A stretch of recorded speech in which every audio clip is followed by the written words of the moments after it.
Hey guys, how are y'all doing? My name is Murali and welcome to my channel. Recently, because of coronavirus and the quarantine, a lot of our lives have been put into disarray. And I think that it can be very easy to get lost in that change and not know how to move forward. I think one reason why that change has occurred is because our schedules and our day-to-day lives have changed so much. And I think it's important in those times of change and confusion to figure out how to maintain focus and move forward in a way that still gets you to your eventual goals. I'm definitely talking from experience with this, especially when quarantine started. I was still in school, but because my schedule changed so much, a lot of my day-to-day habits changed a lot. When I would wake up, I would hit snooze multiple times, or I would pick up my phone and bring it back to bed and stay on my phone scrolling, looking at social media like YouTube or TikTok or Twitter or something like that for hours on end. By the time I got out of bed, it was maybe 12 and half my day was gone and I couldn't even start to do what I wanted. So in order to build stability in times of uncertainty like this, but also just to have stability for when you're working towards your own goals, I think it's important to have strong habits. And one book that has taught me a fair amount about learning habits has been Atomic Habits by James Clear. And in this video, I'm going to tell you what I learned about how to build habits. When you start on the process of building good habits, I think it's very important to understand why you're doing that. What's the benefit of a habit? I think one of the main strengths of habits is the fact that habits are unconscious. You do them without thinking. When you do one thing, you know just in your head, oh, this is what I'm going to do next, without actually having to put any mental effort or strain into forcing yourself to do it, because it's habit. And the fact that you don't actually have to think about doing it leaves a lot of mental effort free. So if you're not thinking about, oh, I have to brush my teeth every night, you have time to think about other things that you may want to do. And I think in the overall conversation about productivity, this is something that's missed. Why are you trying to be productive? Or why are you trying to build habits? It's not just so that you can do the habit or so that you are the most productive or whatever, right? You want to have more time to do the other things that you want. I think it's important to keep that in mind when you're trying to increase your productivity and make better habits. The goal is to just build those habits. It's to build those habits so that you have more time later on to do the things you want to personally or for leisure.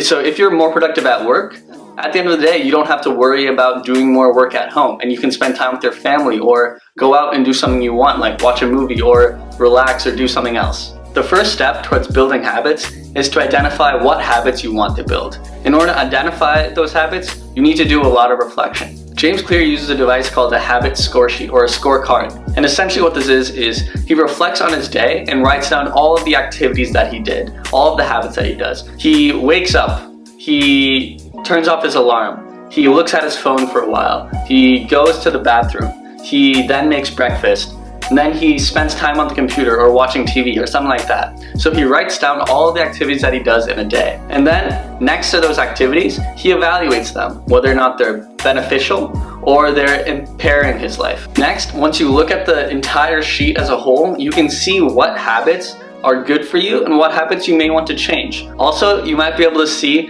where you have room to put new habits in. And as you build new habits, this kind of reflection is very key. Growth is always about reflecting on yourself and figuring out what to change and what to improve. It's a very hard process. I'm not going to say it's easy. I think it's actually understated how hard building habits and growing is. But if you reflect and identify some spots where you can improve or change some things in order to reach the goals that you want, I think it'll make it a lot easier for you to build habits that are actually beneficial for your life. One of the most important things that James Clear talks about is how to actually build habits. There's 4 main steps to do that. The first step is to make it obvious. You want the cue for the habit that you're trying to build to be very apparent and easy for you to identify, so you'll always be thinking about it. For example, I have a habit of not flossing my teeth every day, even though my dentist tells me to.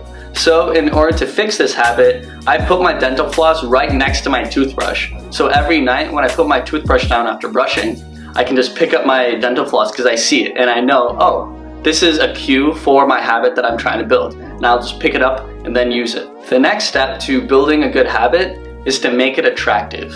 In order for you to start a habit, you have to want to do it. Therefore, make your habit something that intrigues you or makes you want to start. The third step is to make it easy. You want to reduce as much friction as possible between you as you are right now and you starting the habit. This can be done in a few ways. One of the most interesting ways I thought was the 2-minute rule. Any habit that you start has to be done within 2 minutes so that it'll get you to just start. And according to just human behavior and inertia, whenever you start something, it's hard to stop. So once you've done a habit for 2 minutes, say just read 1 page of a book or just do 1 piece of laundry, it's hard to stop right then. Therefore, once you've already done it for 2 minutes, it's a lot easier to make you continue doing that habit for even longer. By starting off your habits easy and not making it harder for yourself to begin with, it'll make it easier for you to continue that habit in the long run. And finally, you want to make it satisfying. You want to reward yourself immediately every time you do a habit. Say your goal is to spend less money on fast food. In order to make this satisfying, every time you resist going to fast food, you could put the money that you would have spent on that fast food meal and then put it in a jar for something that you want to save. Say a nice bag or a nice coat or a piece of tech or a nice vacation that you may want to go on. By filling up that jar regularly, you'll see the growth in your habit, and it'll also feel good because you know that you're saving up for something that you want later on. I think these steps are very simple ways to build good habits, but I think at the end of the day, it comes down to your own motivation as well. How willing are you to reflect on your life and look critically at your own behavior? And then how much do you want to change it? While the book talks about ways to make it easier for you to motivate yourself, at the end of the day, you need that motivation for change. And you need to be able to say, this morning, I'm going to do this. Once you think critically and reflect and decide on what habits you want, I think the next step is to make those habits as specific as possible.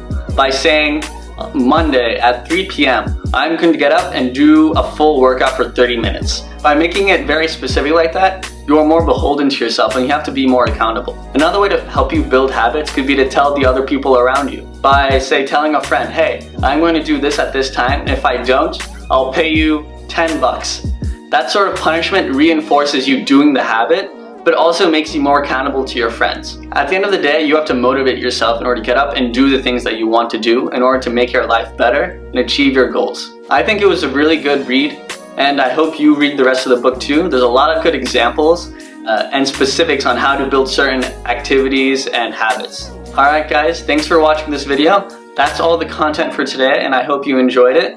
If you liked this video, make sure to leave a like down below. And if you want to see more content like this, make sure to subscribe. Alright, that's all for today, folks. See you in the next video. Bye.